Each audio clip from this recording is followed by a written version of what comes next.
This is Grace with Graceful Living. Today we have a special treat. We are going to visit Alyssa Smith of Pop-Up Fresh Over Flesh. She's a new vegan chef that's just starting out. My name is Alyssa Smith. I created Fresh Over Flesh in January of 2019. It's April 2021 now, so I've made it this far. Creating plant-based food, use a lot of local, use strange ingredients people wouldn't, like banana flour, and turn it into food. Initially, I went vegan for my health. I didn't think that I was going to be vegan or vegetarian. I just was trying to lose weight and trying to be healthy, and everyone was saying, stop eating meat. So I did. I cut back, basically became like a pescatarian, and then I seen What the Health.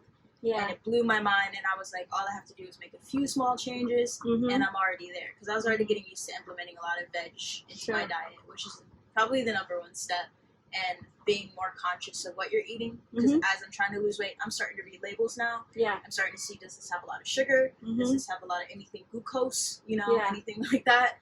Any weird ingredients? So once I started getting used to doing that, it was easier to realize how much just weird animal products they're putting into things. And so it starts with, like, number one, being more food conscious. Not even vegetarian, vegan, just being more food conscious. What you're putting in your body, and is this like real food?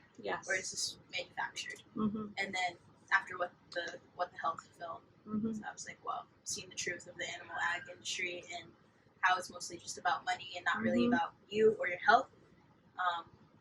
So yeah, got into that, started researching recipes, because I love to eat. I love food. I've always loved food. So I knew the only way, but I was in North Carolina at the time when I first transitioned, and there's not a lot of options out there at all. At all. So I kind of had to learn how to cook. And then when I came here, I got really spoiled. Because I was like, oh my god, this is so much. But then also it was like a challenge, because I was like, whatever there is not, I have to make still. So that's when I really got into. So how long have you been vegan for? For this August will be my 4th year. Oh, good for you. When I first moved here, I started working at Top Waikiki, and so I guess you could say it was a really professional setting. Everyone I was working with had already graduated culinary school, and they just kind of took a shot on me because I had kitchen experience in the past, and I seemed to know what I was doing. So that's what really opened me up to the fusion here in Hawaii. They do a lot of fusion, and using local veg, and just strange peppers and chilies I never even heard of. Learning a lot of Japanese words. The main chef, he was Japanese, and learning a lot of Japanese words and Hawaiian words about food, and I was super interested. I was hooked, but it wasn't vegan, so I couldn't taste anything. There were some dishes where I don't put goat cheese, I could eat it, but I was super hooked, and I love the fast-pacedness of it, and it was something I really fell in love with. But then, of course, being vegan and my morals, I didn't feel right about it after a while. So I transitioned to Vegan Hills. I would still work at Top Waikiki, but part-time, go to Vegan Hills. Because I was like, oh, this is fancy as well, but vegan. So were you the chef there, or what did you do? Well, you start off. I love I was working under Megumi. Megumi opened Peace Cafe, and then she sold it, and then opened Vegan Hills. So I had studied her too while I was at Top, and I was like, she's such a badass woman chef. You know, starting with pop-ups, she started pop-ups in the temple, and then I was like, I want to be like that. Eventually. So I went there because of her mainly, to learn from her. But then when I got there, I found out that she speaks Japanese, and so does the head chef. So it's really tight click. And I don't speak Japanese, so it was more observing.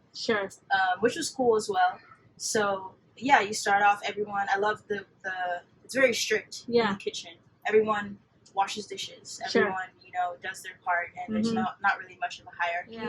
But I liked what she was doing. And then she left, so then I left, and then I transitioned to Juicy Brew, and I love Juicy Brew because they implement a lot of local, which is something that wasn't happening at Vegan Hills. And I would question that a lot. I'm like, oh, Juicy Brew's right down the street, and they're making starfruit salsa, starfruit season. Why aren't we doing that? So then Juicy Brew was totally opposite. They're cook whatever you want. This is you got the fridge. We gotta make 30 bentos today. Go at it. don't take too long. So Yeah. I love that. And I was like, what? You just gonna let me cook whatever I Yeah. want? And they're like, yeah. So that showed me like what I was capable of in terms of like using everything I learned to create something to actually like have the public eat and stuff. But it just be under Juicy Brew name. And I love that. And they composted as well, so they had buckets like that too. Nice. And their farmer friend would come pick up all the compost. So they just had a lot of things that like really aligned with me, and I loved it there. Yeah. And then by that time, I had started to just cook for my friends, and it just kind of became like a private chef. Sure. So after a while, I was like, okay, transitioned out of that and just started working on my private chefing thing. And I have a catering background as well. I work for a catering service. So, and I noticed that there was no catering service here for vegan food. Yeah. So I seen a market for that, and I was like, okay, I'll be that. I'll be a catering vegan service private chef. Yeah. And then the Sunday night market was in Bennett at the Good Vibes Center from Mark Harmon. Yeah. He started that, and that was my first ever place to serve food to the public. Yes. Plate by plate. And that's what kind of really launched creating, like, getting my LLC and making it a name, making Fresh Over Flesh. And that really got the ball rolling from there, those pop-ups. Yeah. So I had the longest line at Vegfest. It was my first ever showcase of my business and the Banana Blossom Fried Chicken.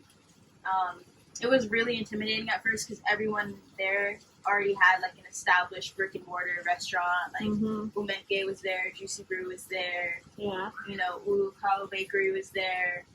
But you had the longest line though. Yeah. And I was just like, it's my first time popping out. Me and my bunch of friends were like 20-year-olds, awesome. You know. But we executed it really well. I had the setup of how the tent would be in my living room for like 2 weeks in advance. I just was overthinking the whole thing, planning it out strategically, and we killed it. Lots of people, and the way that I did the signage, I knew it was going to be like that because I said Hawaii's best vegan fried chicken. Yeah. And whether you're not vegan or you're vegan, you're going to look at the sign and be like, let me see about that. At the time I was working at Vegan Hills, and I was super into working on the farm. I was working at Kolea Farm. Sure. And volunteering, and there was also like a food box packing that also collaborated with Kolea Farm, where the wolfers would go volunteer and pack food boxes and distribute them to the homeless and people, low-income people who needed it. Yeah. So I was volunteering with that.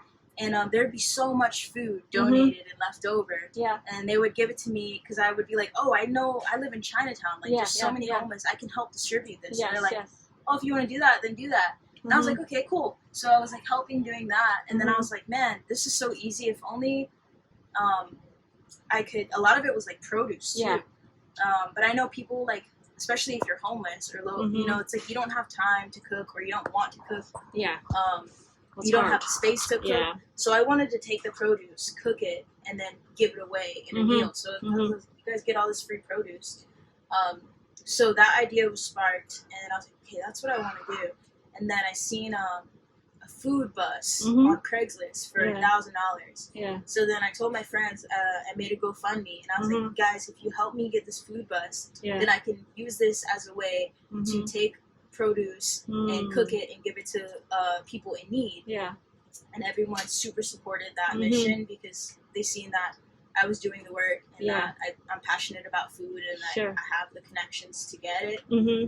So I was able, and so I made a whole bunch of vegan cheesecakes too. Little cheesecake nights for $4. Yeah. And I sold those, and everyone supported that, bought that, and I was able to get the money to buy the food truck. Yeah. Awesome. And I met the guy, got him. So in order to take care of the overhead, that's why I started to take my private chefing, catering more serious, because in order to have a nonprofit, like there needs to be some kind of profit income to fuel that nonprofit.